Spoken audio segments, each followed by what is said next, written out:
السلام علیکم، welcome to Urdu word. Urdu 9th کے نئے سلیبس پر مشتمل ایک نئی ویڈیو کے ساتھ حاضر ہیں۔ اس ویڈیو میں جس سبق کا خلاصہ بیان کیا گیا ہے وہ ہے لڑی میں پروئے ہوئے منظر۔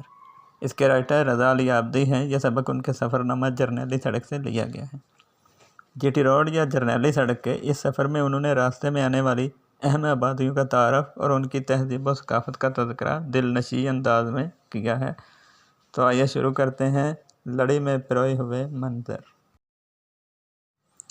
جرنیلی سڑک عجیب ہے۔ اس پر چلتے ہوئے معاشرت، معیشت اور تاریخ سب ساتھ ساتھ چلتے ہیں۔ پشاور سے چلا تو بالا حصار کے نیچے ایک پتھر پر بڑے حرفوں میں شاہراہ پاکستان لکھا تھا۔ رمضان کی وجہ سے چائے خانے بند تھے۔ نوشہرہ آ گیا، اسے شاید اکبر نے آباد کیا تھا۔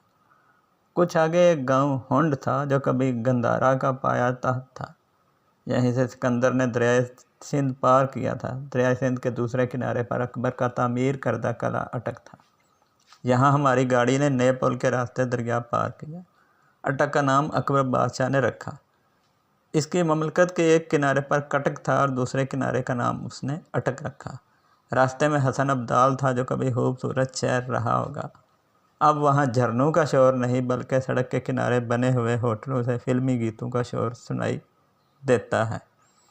حسن ابدال کے قریب اس مغل بادشاہ کے آثار اب بھی موجود ہیں جس کے تالاب سے جہانگیر نے مچھلیاں پکڑی تھیں۔ یہی وہ بڑی چٹان ہے جس کے بارے میں کہا جاتا ہے کہ اسے بابا ولی کندھاری نے پہاڑی کے اوپر سے لٹکایا تھا۔ حسن ابدال سے آگے واہ چھاونی ہے جہاں مغل دور کی باولی ہے۔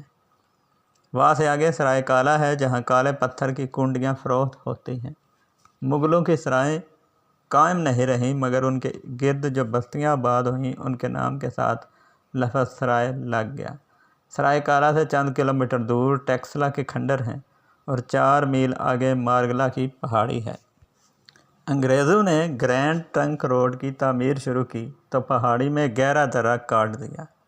اس سے آنا جانا آسان ہو گیا۔ مری روڈ پر کمپنی باغ کے سامنے کی گلی میں پہنچا۔ پورے شہر کی طرح یہ گلی بھی بدل گئی تھی۔ نہیں بدلے تھے تو وہ چھوٹے بچے جو ہاتھوں میں ہاتھ ڈالے اپنے کھیل میں مصروف تھے۔ میں نے دعا مانگی یہ ہاتھ کبھی نہ چھوٹیں، یہ گلیاں ان کھیلتے بچوں سے آباد رہیں۔ آج کی ویڈیو بس اتنی ہی۔ اللہ حافظ۔